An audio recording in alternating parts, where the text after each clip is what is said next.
যে সদস্য রয়েছে আমার কাছে মনে হয়েছে কথা শুনে যে 1000 সদস্য কিন্তু অনেক, এর উপরে আর বাড়ানোর কোনো সুযোগ আছে বলে আমার কাছে মনে হয় না।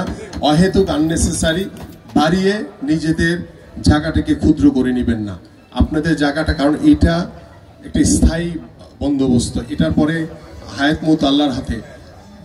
আপনারা যারা চলে গেলে আপনাদের পরিবার সেটা যাতে ভবিষ্যতে ভোগ করতে পারে ঠিক সেই নিয়মের ভিতরে রেখে আপনারা প্রত্যেকটি কার্যক্রম করবেন, কারণ আমরা কখনোই অনিয়ম করতে চাই না, অনিয়মকে প্রশ্রয় দেই না, কখনো অনিয়ম করতেও কাউকে দিব না ইনশাআল্লাহ আমরা।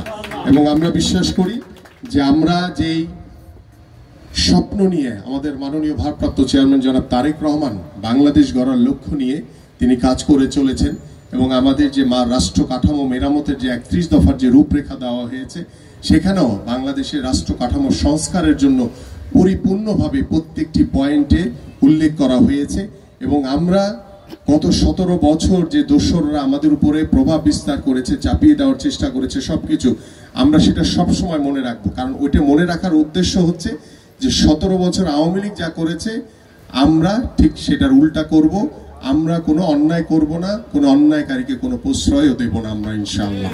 এই জন্য আপনাদের সকলের সহযোগিতা আমি চাই।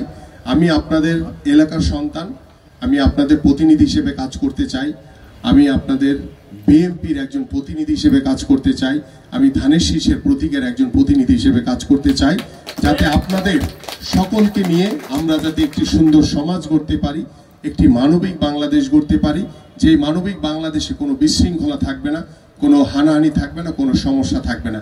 এবং পরিশেষে আমি একটি কথা বলতে চাই, গত 17 বছর তো আওয়ামী লীগ জোর করে ক্ষমতায় বসেছিল। এই যে আপনারা আজকে যেভাবে সমস্যাগুলো আমার কাছে বলেছেন, আমাদের নেতৃবৃন্দর কাছে বলেছেন, গত 17 বছরকে আপনারা এইভাবে বলতে পারছিলেন? কোথাও পারেন নাই। এটাই হচ্ছে ওই আওয়ামী লীগ আর বিএনপির সাথে পার্থক্য। এবং শুধু আজকে না, আপনারা যখন মনে করবেন আমার বাসায় ইস্টার্ন হাউজিং এ আপনারা সশরীরে চলে আসবেন, আমার কাছে আসার জন্য কাউকে ভায়া হয়ে আসার দরকার নাই, সরাসরি আসবেন। যে কোনো সমস্যা, সেটা সামাজিক হোক, সেটা আপনার পারিবারিক হোক, সেটা আপনার ব্যক্তিগত হোক, সেটা আপনার ব্যবসায়িক হোক, সেটা রাজনৈতিক হোক, যে কোনো সমস্যার সমাধান করার জন্য সব সময় আমি আপনাদের পাশে আছি। এবং আপনাদের পাশে থেকে আল্লাহর রহমতে সামনের দিকে ইনশাআল্লাহ কাজ করে যাব। এবং আপনাদেরকে পাশে নিয়েই ইনশাআল্লাহ আমরা আমাদের এই পল্লবী রূপনগরে যে সকল সমস্যা রয়েছে সেই সকল সমস্যার সমাধান করে ইনশাআল্লাহ আমরা ঐক্যবদ্ধভাবে একটি সুন্দর সমাজ করব।